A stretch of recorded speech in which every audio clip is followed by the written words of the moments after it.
Welcome to the Imaginaries.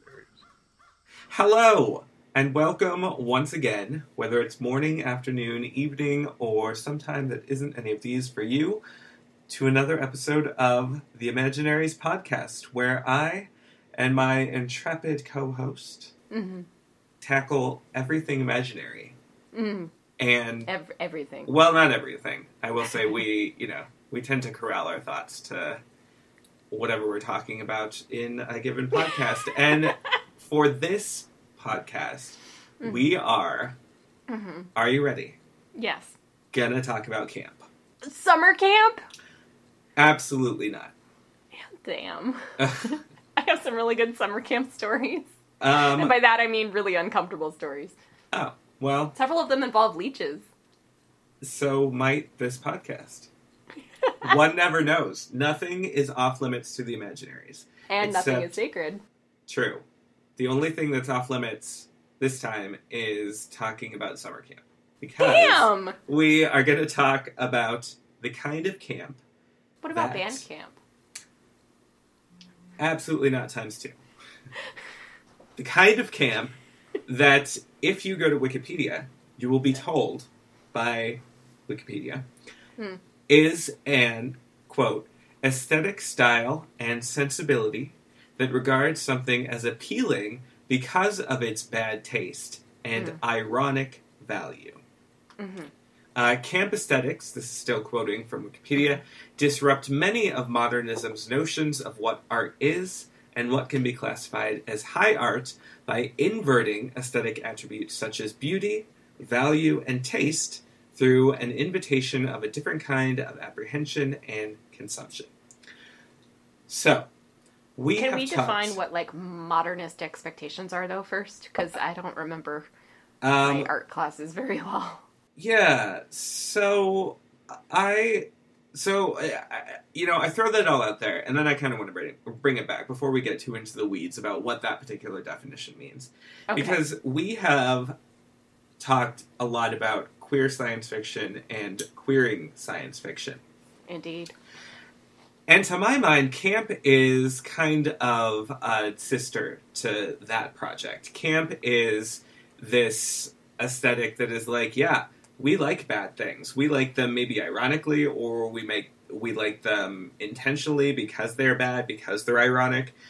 So basically, what this definition is saying is that art is good, and I'm capitalizing art and good there. Art is good when it's beautiful, when it's valuable, when it conforms to, particular cultural or societal definitions of what is tasteful. And what camp says is, no, maybe... Like I fart in your face. Yeah, right. And that... Art. Exactly. And it can be really irreverent like that. It can just be a celebration of something that, isn't being celebrated elsewhere. It doesn't have to be, intentionally... It doesn't have to intentionally cross lines like that, but it does cross lines. Whatever they may be. Or I should say, it doesn't have to intentionally cross all the lines, but it does intentionally cross lines. So, basic definition that we're going to be working with is something like that. Camp is celebrating the uncelebratable. Okay. So, do you have anything to add to that, or anything to point out about that? Well, so when I, dug around on the wiki page for camp, because I am not as familiar with this as you are, which is why you're leading this particular podcast, I ran across a rather lengthy dissertation on camp by the writer Susan Sontag, who is, of course, pretty widely known for, cultural and art criticism, I suppose, and essays on such matters. And Sontag wrote that camp emphasizes the key elements of, quote, artifice, frivolity, naive middle-class pretentiousness, and, in apostrophes, shocking excess. So, I think that it's also important to note that camp tends to revolve around performance. where, and there are a lot of different definitions. I think that Sontag essay is one of the cultural touchstones. There's also a book by Mark Booth from 1983 that you cited, just called Camp. The title of the book is Camp. So there's plenty of exploration, and there has been plenty of exploration of this concept for decades. But coming back to that idea of performance, you tend to see camp called out in TV shows, in movies, in like live theater performances, live, any kind of live performance, in music even. And it's tougher to sort of make that argument for written works, which tend not to include a lot of performance. I mean, I suppose you could have a campy reading of something, but in terms of looking at a written work, can they be campy themselves? Can a book be campy? What is the performance of that book? And I think that's an interesting question that I want to take forward, that we're going to return to throughout the podcast. We're going to be primarily talking in this podcast about on-screen camp, but I know we will have several examples that explore that issue of whether books can be performances or not. Yeah, and I mean, of course, I think for me, the simple answer is yes, of course. They can be campy. But the more complicated answer is going to be, but also, ... like 20 other things. The only other note I would make about definitions, in Mark Booth's book Camp, he ties camp, among many other things, this is not the only thing he ties it to, but among other things, he ties camp to sexual ambiguity. Like that is an expression he uses in his definition. And to tie sexual ambiguity and performance together, for me, someone who identifies as asexual, agender, aromantic, all of those things, it's deeply uncomfortable. Yeah. Sexuality is something that's performed as opposed to something that's identified in a sense. That's something that has been a part of the larger LGBTQIA plus community.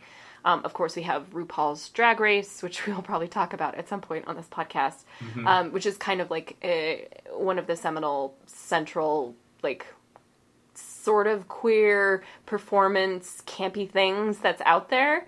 And that is a side of the LGBTQIA plus experience that I will never have. Like, I will never be a performer. I will never be someone who performs sexuality because I literally don't have it. And that is, that's just like very interesting. So hopefully at some point, or as we discuss camp throughout this podcast, we'll maybe unpack that a little bit, explore the boundaries of, what is the relationship of camp to the sexual and to the queer community. Of course, we don't have to come to any conclusions. That's the joy of making this podcast. But that's something that really leapt out to me, and I hope we can discuss more. Yeah, I'm sure we will. I know that a lot of what we're going to be talking about eventually in this podcast is going to be, camp's relationship now to queering and queer science fiction. So, but that is an excellent segue into talking about why now. Like, why does camp seem like something we should talk about now? What is it about campiness that is, at the forefront of the science fiction fantasy conversation? Or why should it be? Well, I have a theory. Yes, please. And I definitely have an opinion, but I want to hear your theory first. Okay, so my theory is we are children of the 80s. Probably mid to late 80s in both of our cases. And the 80s were very campy. And the 90s were also pretty campy. And now us 80s kids are making television and publishing books. And so, of course, you see this in, like, fashion as in clothing fashion. You see it in aesthetics, like poster aesthetics for movies. Ready Player One is a great example because that poster scenario really blew up the internet. How they took all of those classic 80s and whatnot movies and then, like, they photoshopped them essentially to include the Ready Player One characters instead of the originals. which of course made a lot of people really, really mad. You're ruining my childhood, kind of mad.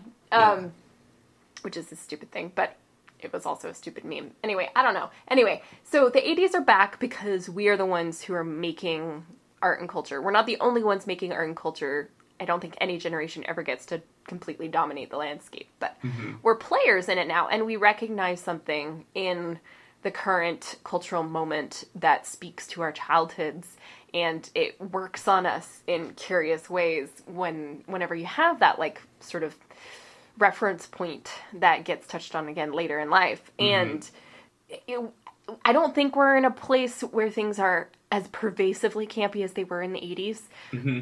But we see, like, a reemergence of, like, a high camp, I think. Yeah. We're, like, we're now judging what elements of the 80s camp are worth reviving. Yeah. And Ready Player One is a great example of a text that is like, that's the good nerdy thing, and we're going to bring that back. And then that's not quite, it's not quite nerdy enough, so we're not going to bring that back. Like, it kind of picks and chooses what it gatekeeps in terms of camp and nerdery.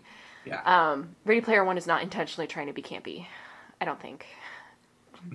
But that's my theory, and I'm rambling again, but we're here, we're back, 80s are back, sort of, but we're judging the 80s at the same time as resuscitating elements of it.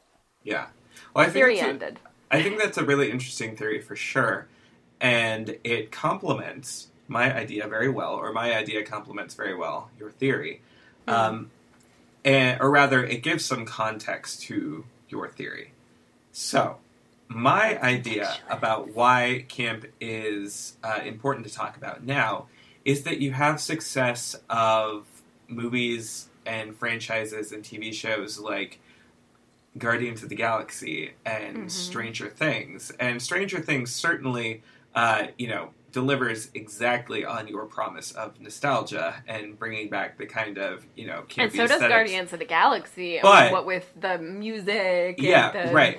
8-track player. And... But my point about Guardians of the Galaxy, more so than playing on this nostalgia, which I think it does, you're right, but it's also a response to this influx of, like, really serious, really grimdark movies and TV shows. And I mentioned Guardians of the Galaxy specifically because so many superhero movies that went before that were that kind of thing. I mean, starting all the way back with the X-Men movie in 99 or 2000, and then the whole new era that ushered in.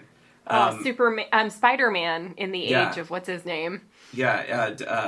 Tobey Maguire. Yeah. Yes. Right. And how all of these were so, they got, I mean, for a lot of them, they still haven't broken free of this, but they're fairly formulaic. They are serious and sincere to a fault. And then something like Guardians of the Galaxy comes along and, plays with a lot of those tropes, but specifically, like, breaks through a lot of those barriers and is like, this is going to be a campy movie. It's going to play around with it. And I think the newest Thor movie, Thor Ragnarok, is exactly the same way. And we're talking about a very specific subset here of movies in that I'm talking about superhero movies, but those have dominated the movie scene for so many years now that I think, in some ways they, for, fans of science fiction, fantasy, that particular blending of genres, they were so dominant that movies like the new Thor movie and Guardians of the Galaxy are the ones that have to sort of push the aesthetic in another direction. And so I think it's really useful to think about camp and to talk about camp, not only because we're seeing resurgences of the sort of aesthetics, fashion, styles, and such that were popular in the 80s, but that we're seeing this, direct push against the aesthetics that had been popular for 10, 15 years. Baby boomers and boomers, art. Yep. Huh. I could see that, and I do think that does complement, because you have to have a hunger for the aesthetic to come back in order for the aesthetic to come back. Right. And the aesthetic coming back will remind more people of their childhoods, and it becomes a movement that builds on itself. It's the snake that eats its own tail, but in a campy way. Yeah. Yeah, and I was thinking, too, as you were talking, do you see a relationship between camp and the space opera?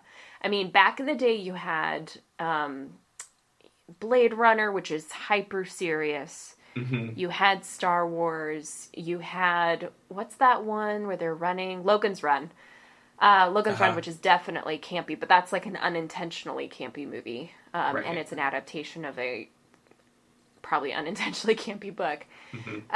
And so, like, there is, like, this whole space opera. Maybe Logan's Run isn't really a space opera because it kind of takes place on Earth. Anyway, but, like, that's haggling over the details. Is there a blurring of the line or a conversation to be had about the relationship between space opera and camp? Yes. But, okay, so I want to answer this in a couple of different ways. The first is with a question that we can then attempt to answer together.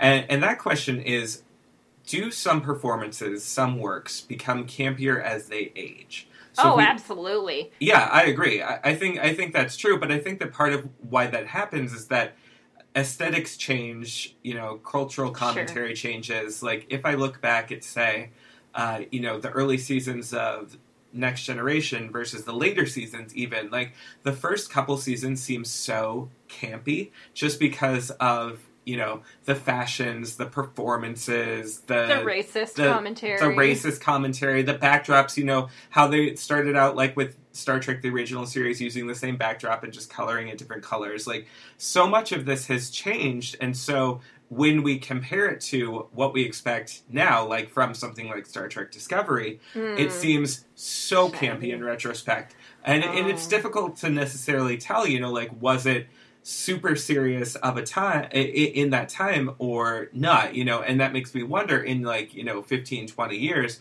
will people look back at, our glut of really serious grimdark superhero movies from the 2000s and the 2010s and say, ooh, those are campy as hell now, like, watching them.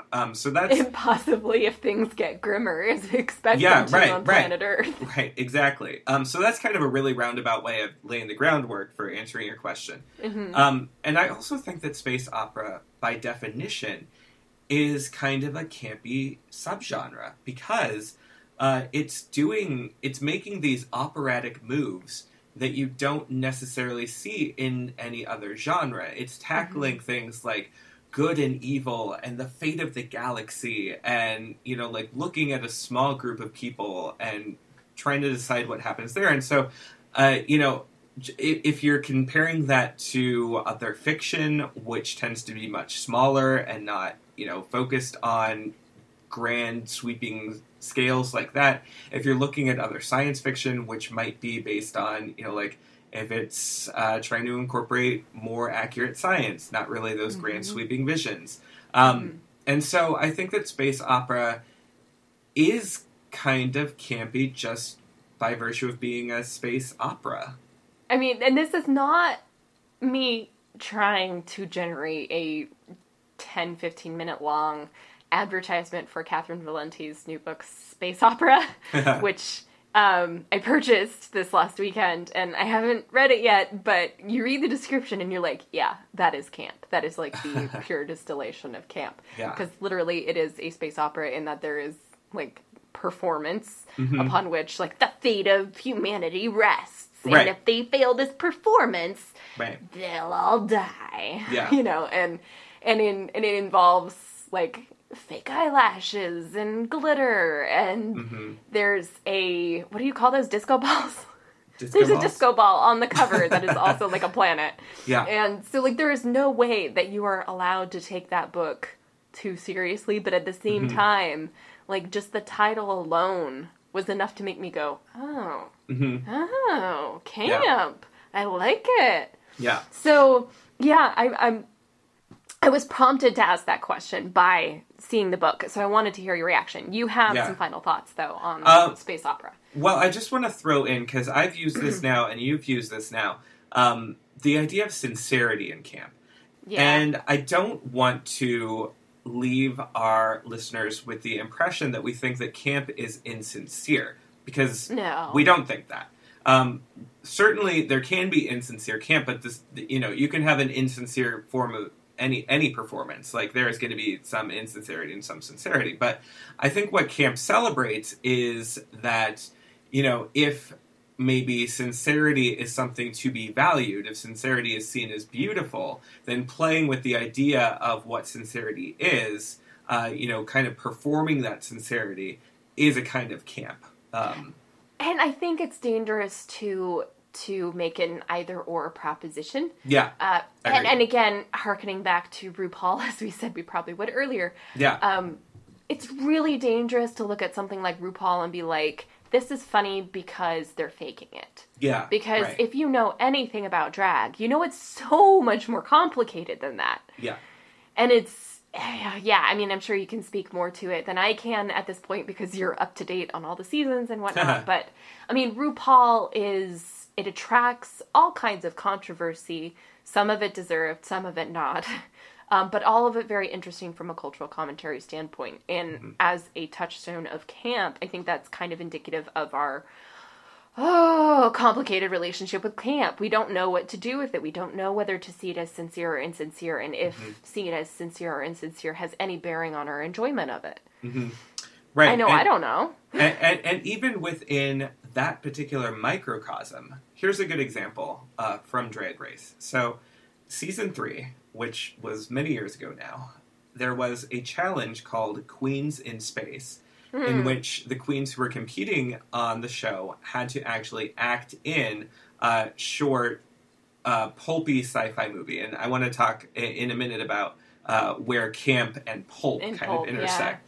Yeah. But what's so interesting about this, and why I mentioned this particularly, is like, even within that small group of queens, like I think there were maybe like 10, 11, maybe 12 queens who were competing at that point, the performances were so varied. Some queens got called out for being too campy. Some queens got called out for being too quiet. And then it just, you can have such a range within camp. Like, some queens would absolutely deny that there's anything campy about their performance, that they prefer to be known as glamorous queens or fashion queens or comedy queens. And I think even high camp queens versus low camp queens. So once you actually, dive into that world a little bit, whether it's drag or camp or both, there are so many nuances to the different things that you can do. And I think that that's true, to bring it back to our discussion specifically. If we're thinking of space operas and the kind of camp that you can have in space operas and campy space operas, like, every space opera is going to be a little bit different. Like, Catherine Valente's, which I have not yet read either, is going to be different from, say, Terminal Alliance by Jim Hines, which both of us liked last year, which was a space opera that focused on several janitors, right? Which, so like, there is, again, camp just kind of inherent there. Like, the idea of space opera itself, already potentially campy. You take that idea, and instead of kind of, having the heroic captain or, the ragtag bunch, like on something like Firefly, you have janitors. So camping it up from the very beginning, from the very, jacket description there.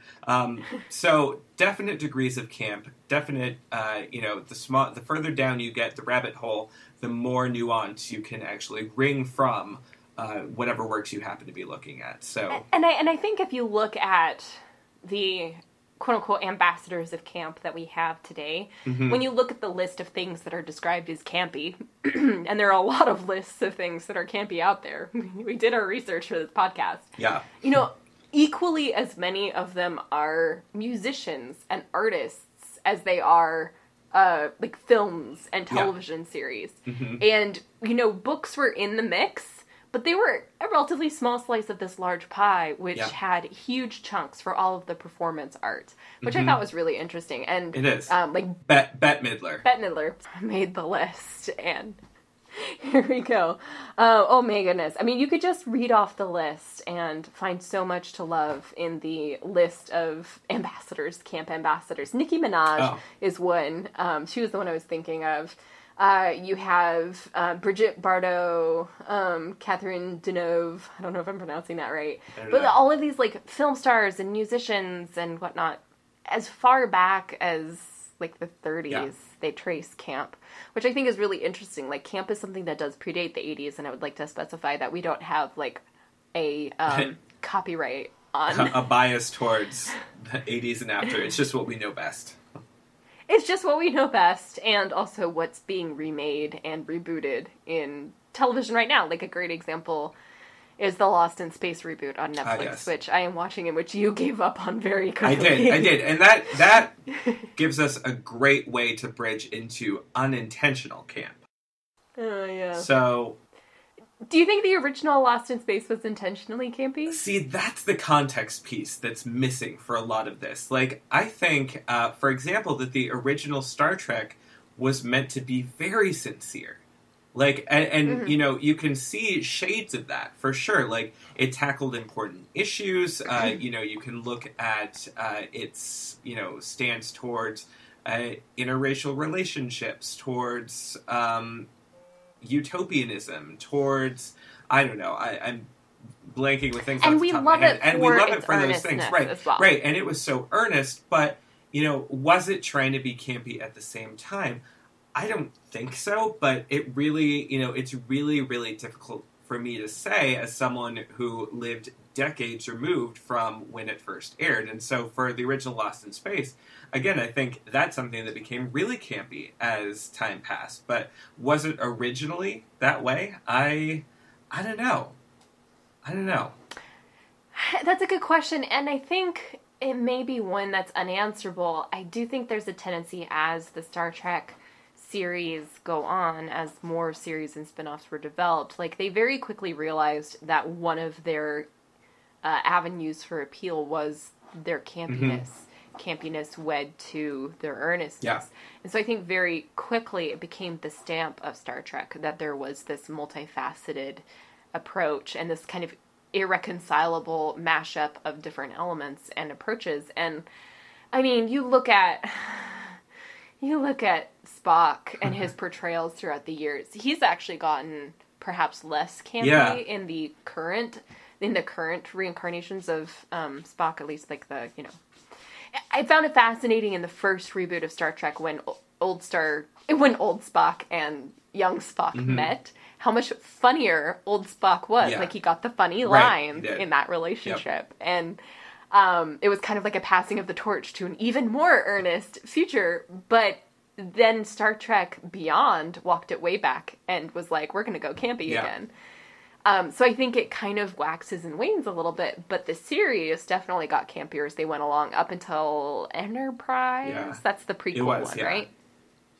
That one got pretty sincere all of a sudden.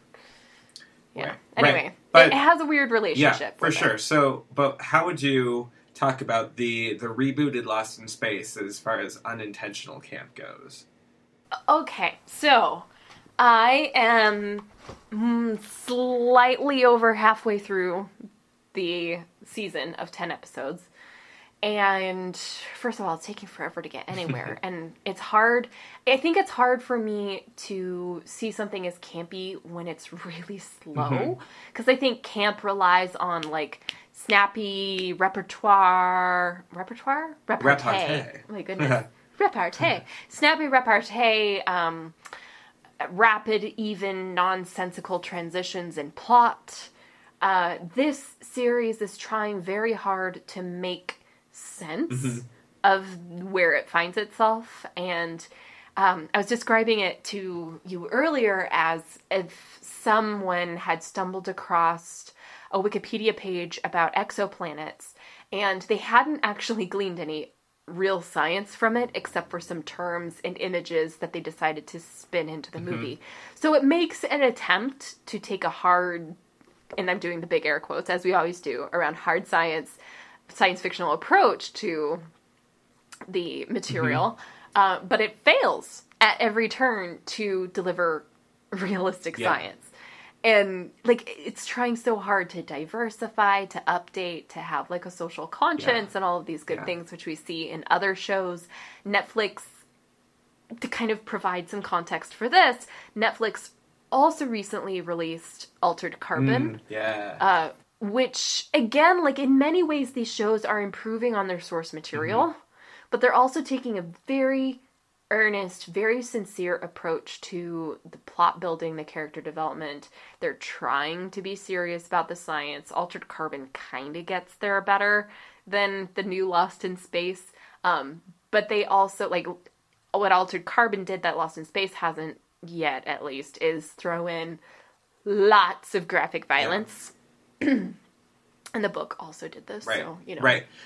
And I think that part of it is just, like, and the superhero movies are a good example. You know, by the time that... Except for Guardians of the Galaxy, right. Yeah. And not all of them are, by any means. But by the time that they'd really, both the Marvel movies and the DC movies had sort of, you know, entered that rut, like DC, with the obvious exception of Wonder Woman, has a really hard time figuring out how to use its characters and put together good movies. And I think that part of it is just this inability to recognize that they've kind of become self-parodies at this point, if they're so earnest about absolutely. it. And I think that that's, you know, the same sort of thing that's going on with the new Lost in Space series, Altered Carbon, is that they refuse to see how so much of what they're doing is, like, is in fact self-parody. And so, you know, because they're unaware of it, now, it's not campy, it's just silly. I think some of them are aware of it, even if in a relatively sincere superhero movie that's, you know, everyone's talking about, of course, the Black Panther, it's for the most part pretty earnest and sincere. True. But I think the producers and directors and cast were all pretty self-aware of the overdoing it thing, because you had the Black Panther leavened by humor. Yeah. It also had a really, like, earnest and sincere climactic ending. But I think Marvel might be coming to a point where it kind of breaks apart under its own weight, and you start seeing more interesting takes on the superhero thing. At this point, they're still going to be moneymakers no matter what they do, so they might as well start experimenting. Right. Ragnarok was very clearly one experiment. I mean, you don't get the Immigrant Song blasting while Thor, like, mashes demons or whatever with his fist without it being some sort of deliberate, self-conscious parody of everything. Right. So I think that they might be getting there. Of course, it's taken about 6 years too long, in my opinion. Yeah. But I also must admit that I tend naturally to be drawn to the more earnest and sincere. I actually don't really like Guardians of the Galaxy all that much with my waking mind. I kind of have to shut my waking mind down when I watch that movie. And then I hate myself for that. I think it's also useful to note here that there is nothing about Guardians of the Galaxy or Thor Ragnarok or any of the other recent examples that we can think of that are, by definition, campy. It's just the fact that they're playing with the aesthetic expectations of what we have come to know a superhero movie is that makes them campy. Like, I would say, thinking way back again to the first X-Men movie from whenever it was, 99 or 2000, I still don't know it, I didn't look it up. You know, the fact that up through that point, superheroes had mostly been still in, like, you know, early Saturday morning cartoons all through the 90s, and they were very, like, you have to brightly colored. You have to blame Batman for that. But, you know, showing the X-Men in a much more sincere way, that, you know, they didn't have the brightly colored costumes, they had real-world concerns, etc., etc. Like, that was campy. That was outside the bounds of what we expected from comic book adaptations on screen. And, you know, the problem is that following one example of that, the entire, you know, movie business shifted and said, okay, this is going to be what we do. Kind of the same way that we're now seeing things swing in the other direction, and post Guardians of the Galaxy, everyone wants to be funny and what we might think of as campy. But my idea of what camp is, based on everything that we've talked about here, says that once we get too saturated with that, if superhero movies, you know, if they survive, will go back, if they go back in the other direction, suddenly they're very sincere again, that will become campy, because that's contrary to the aesthetics that will be established again. Not that there's only those two options, but you know what I mean. No, but a good example of the polar extremes would be Christopher Nolan's The Dark Knight series. You know, the trilogy of films, which made My cat is tearing around in the background, making a huge racket. I'm so sorry.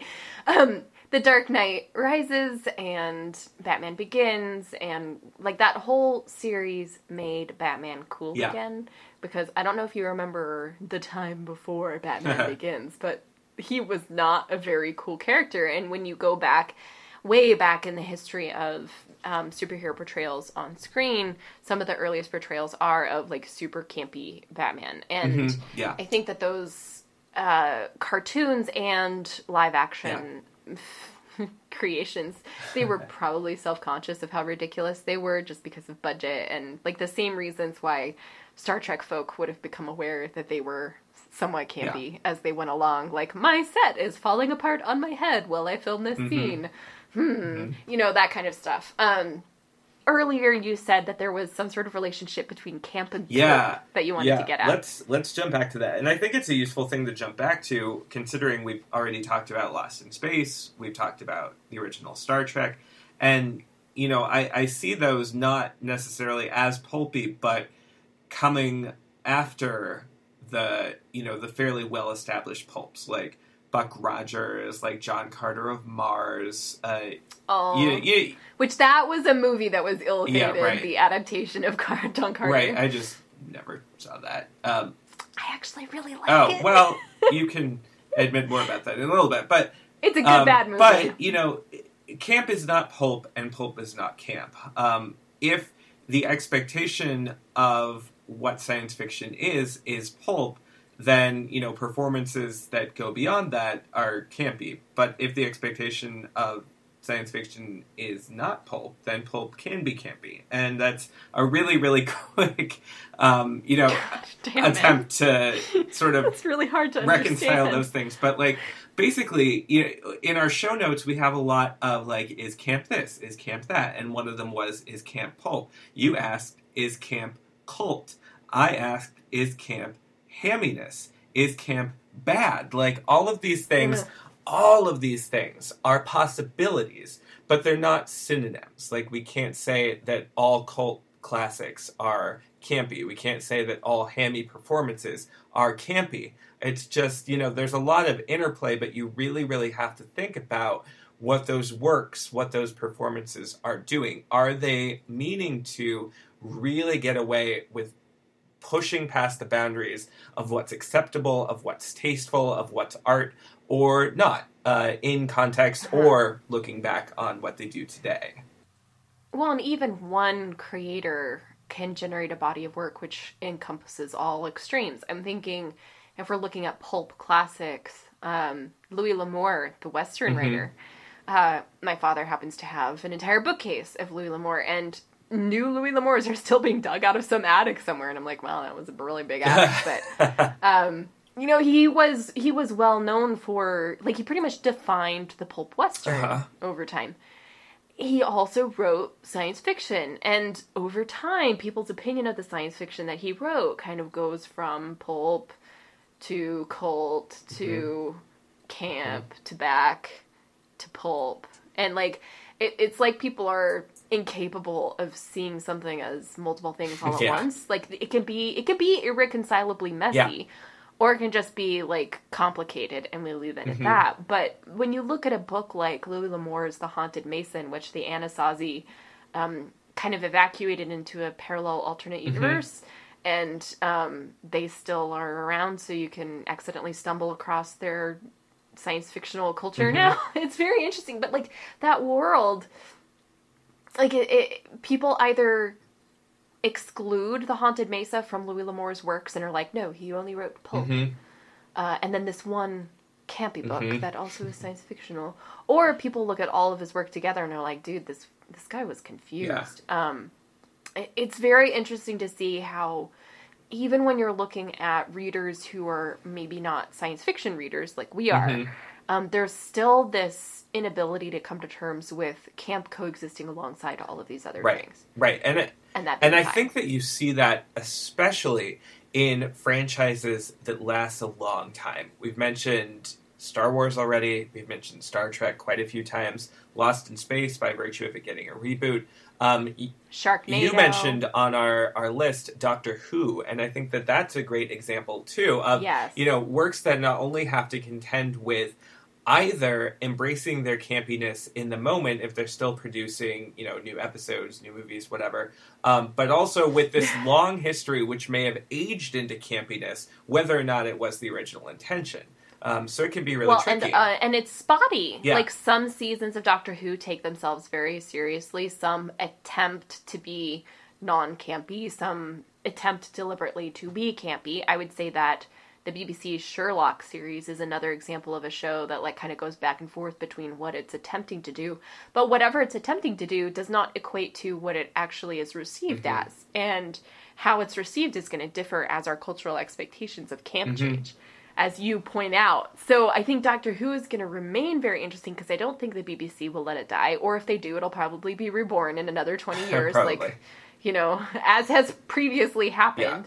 Yeah. So I think we'll have, as we're 80 and watching the 92nd Doctor, be born, we're going to be like, oh yes, remember that camp podcast? Which is exactly what I was saying, Kendra. Exactly.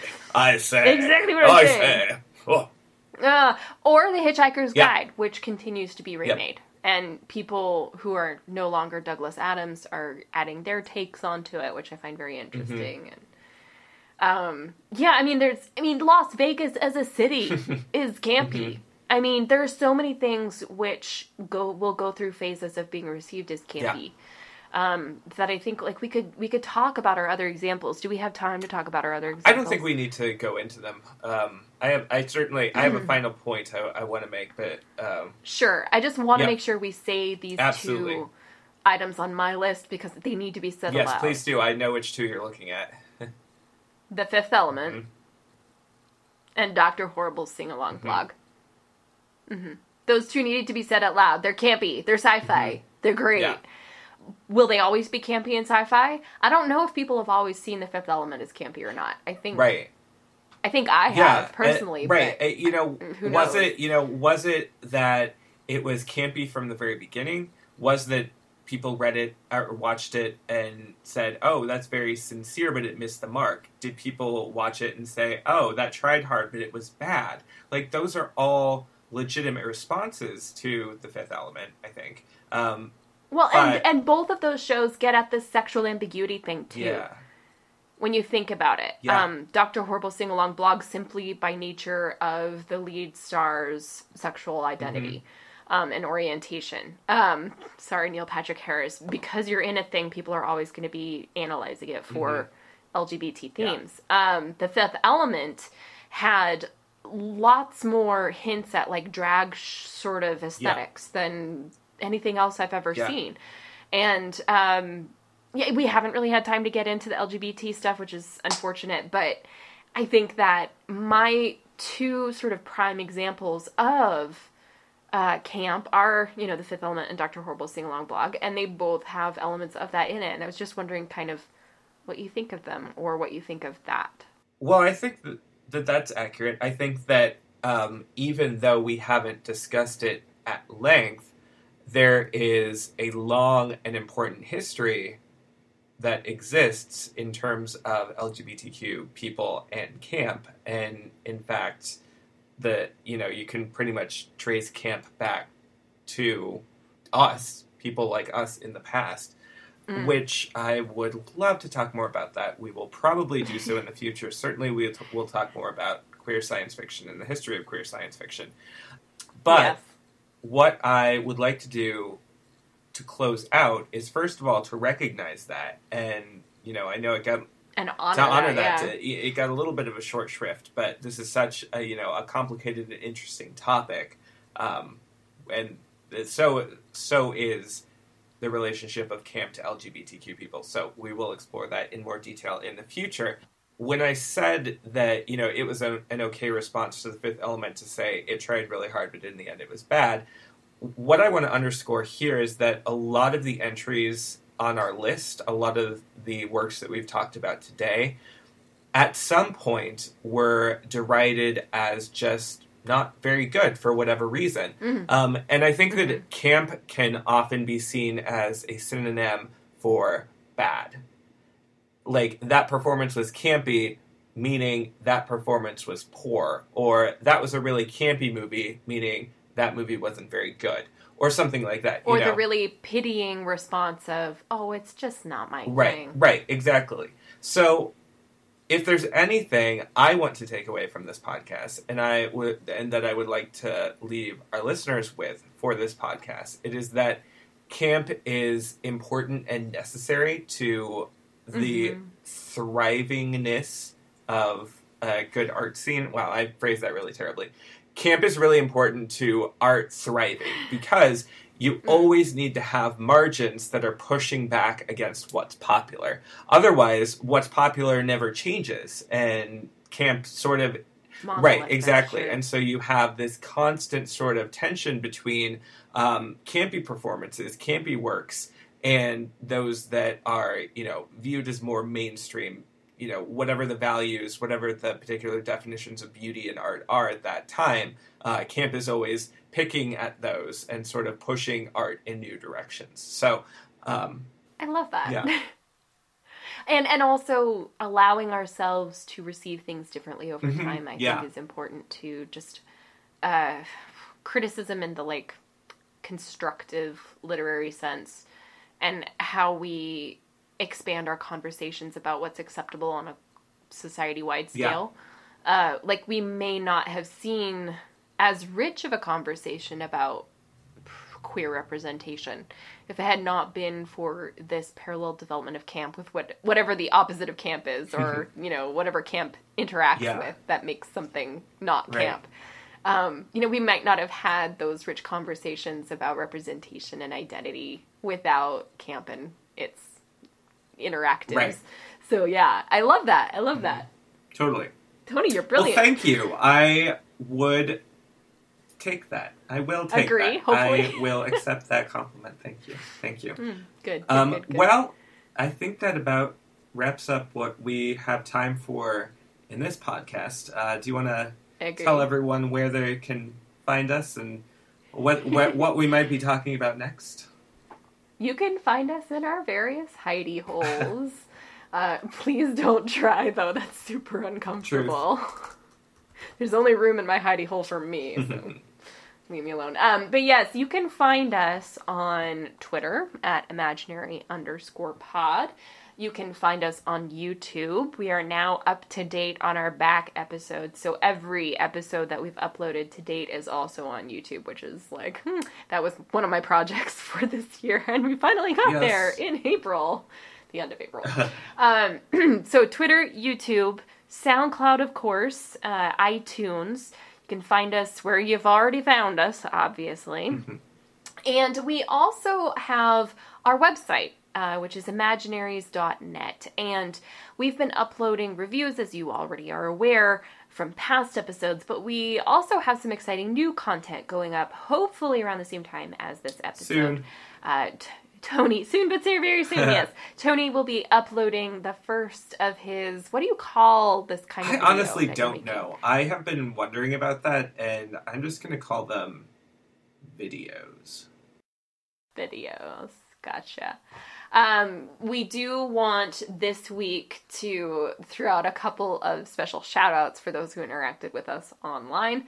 Tachyon Publications has tweeted at us multiple times. I guess they're really proud of our review of Starlings by Joe Walton. Also, many thanks to the Expanse writers and Expanse Sci-Fi Twitter accounts, because they had the great patience and generosity to many of my late night live tweets and responses to the episodes of The Expanse, which is currently airing on Sci-Fi, our little advertisement for our favorite science fictional show currently on air. It is an excellent start to the third season, just saying. Very tense, very gorgeous, very interesting, and lots of interesting new characters as well. So major props to The Expanse.